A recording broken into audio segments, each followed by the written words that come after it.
देखिए यहाँ पे exercise 13.1 question number 5। A hemispherical depression is cut out from one face of a cubical wooden block.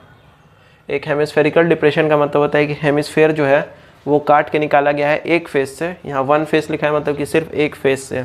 तो cube में कितने फेस होते हैं? 6 फेस, मतलब जितने तरफ से आप क्यूब को देख सकते हैं। तो देखिए पहला फेस हो गया, नीचे वाला एक 2, फिर इधर 3 4, ऊपर एक 5 और उसके उस साइड 6।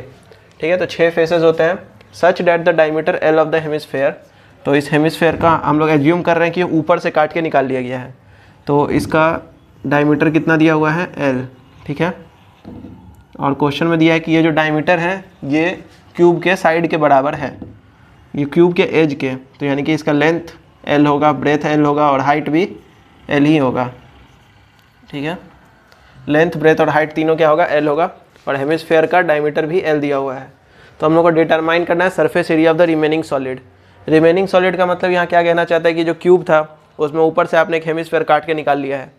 तो अब कितना जो इसका रिमेनिंग सॉलिड जो बचा है, क्योंकि अब क्यूब तो ऊपर से खाली हो गया, ऊपर से आपको हेमिस्फेयर दिखेगा। अब हेमिस्फेयर टाइप एक स्ट्रक्चर नीचे बना हुआ है। तो इसका सरफेस एरिया का मतलब होता है कि आपको टोटल सरफेस एरिया, जब भी सरफेस एरिया सिर्फ लिखा हो उसका मतलब होता है टोटल सरफेस एरिया आपको निकालना है।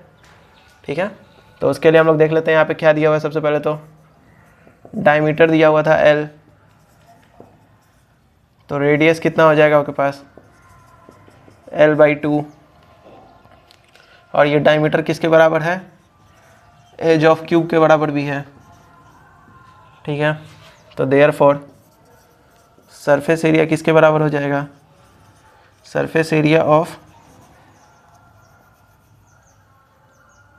रिमेनिंग सॉलिड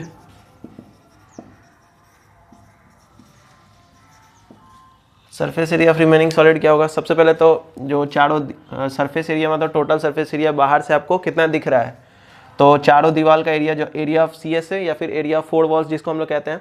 तो ये 4 फेसेस आपको पूरी तरह से दिखेंगे, जो साइड वाले चारों फेसेस हैं, और नीचे वाला एक फेस दिखेगा। तो एक फेस का एरिया क्या होता है? जैसे कि ये एक फेस हुआ तो इसमें सिर्फ लेंथ होता है और ब्रेथ होता है। तो लेंथ भी एल है और ब्रेथ भी एल है, तो ये क्या हो जाएगा? एल इंटू एल, यानी कि एल स्क्वायर। तो एक फेस का एरिया क्या हो जाएगा? एल स्क्वायर हो जाएगा। तो उस तरह से आपको कितने फेस दिखेंगे साफ पूरे?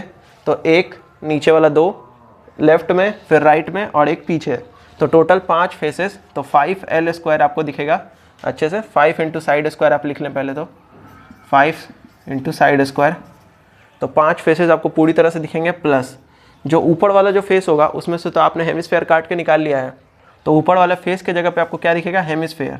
तो हेमिस्फेयर का क्या लेंगे आप लोग? कर्व्ड सरफेस एरिया जोड़ लेंगे, CSA of hemisphere. CSA of hemisphere.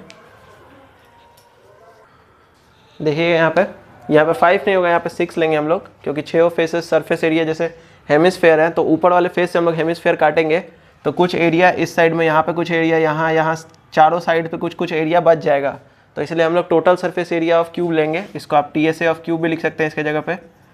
TSA of cube 6A square या 6 इंटू साइड स्क्वायर, तो पूरा हम लोग एरिया लेंगे। और इसमें हम लोग पहले तो घटाने वाला काम कर लेते हैं। जो 6 हम लोग 6 साइड स्क्वायर लिए मतलब क्यूब का पूरा एरिया, इसमें हम लोग हेमिस्फेयर का क्या घटाएंगे? Base area. माइनस करेंगे बेस एरिया ऑफ हेमिस्फेयर, क्योंकि क्यूब के ऊपर वाले जो पार्ट है, जैसे ये क्यूब का ऊपर वाला फेस है, तो क्यूब के ऊपर वाले फेस पे इसका ऐसा हेमिस्फेयर बना हुआ होगा, तो हेमिस्फेयर ऐसे ही निकला, ऊपर में इतना ही दिखेगा। तो इसका πr स्क्वायर हम लोग हटा लेंगे यहाँ से। ठीक है, इसी को हम लोग बेस एरिया कह रहे हैं। और प्लस करेंगे जो अंदर के तरफ से हमने निकाला है काट के, तो अंदर का भी एरिया आपको दिखेगा, तो वो क्या हो जाएगा? CSA ऑफ हेमिस्फेयर हो जाएगा। तो जो रीज़न आपको दिखेगा, मतलब जो पार्ट आपको दिख रहा है उस सॉलिड का, वो सभी पार्ट आपको लिखना है, यहाँ पे जोड़ना है, और जो नहीं दिख रहा है उसको घटा देना है। तो 6A स्क्वायर, तो साइड कितना था? L है, तो L square minus base area होता है πr स्क्वायर, और CSA ऑफ हेमिस्फेयर होता है 2πr स्क्वायर। ये हो जाएगा 6L स्क्वायर। 2πr स्क्वायर में से πr स्क्वायर घटा दीजिए, तो क्या बचेगा? एक πr स्क्वायर बचेगा। पाई की जगह पाई रहने दीजिए। और r क्या होगा? रेडियस कितना दिया हुआ है? L/2, तो L/2 का स्क्वायर कर दीजिए। तो यहाँ से आपको क्या मिलेगा? यहाँ से 6l² और यहाँ पे हो जाएगा पाई l²/4। ठीक है, तो अब इसका एलसीएम लेंगे तो इसके नीचे कुछ नहीं है, तो क्या है 1 है, तो क्या हो जाएगा 24l² हो जाएगा, 4 से ऊपर नीचे गुना करेंगे तो, और इधर पाई l², नीचे हो जाएगा 4। अब इसमें से आप l² कॉमन ले लीजिएगा, तो l² कॉमन लेंगे तो क्या बचेगा 24 प्लस पाई, और 4 को बाहर लिख लीजिए। ये जो 4 यहाँ अंदर था इसको हम लोग बाहर लिख लेते हैं, ये यहाँ पे रहने देते। देखिए यहाँ पे है 4, ये l² हमने कॉमन लिया दोनों में से, तो बाकी यहाँ पे बचा 24 प्लस पाई, तो 24 प्लस पाई रहने दीजिए और इस 4 को बाहर लिख लेते हैं। l²/4, 24 प्लस पाई, या इसको पाई प्लस 24 लिख दीजिए।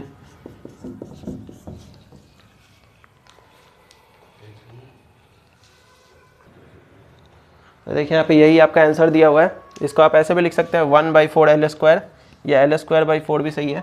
तो यही क्या हो गया, आपका आंसर हो गया। यहाँ पे थोड़ा करेक्शन करिएगा, TSA ऑफ क्यूब या फिर 6a² यूज़ करना है आपको। तो इस वीडियो में इतना ही था। वीडियो को लाइक करिए, चैनल को सब्सक्राइब करिए और अपने दोस्तों में शेयर करिए।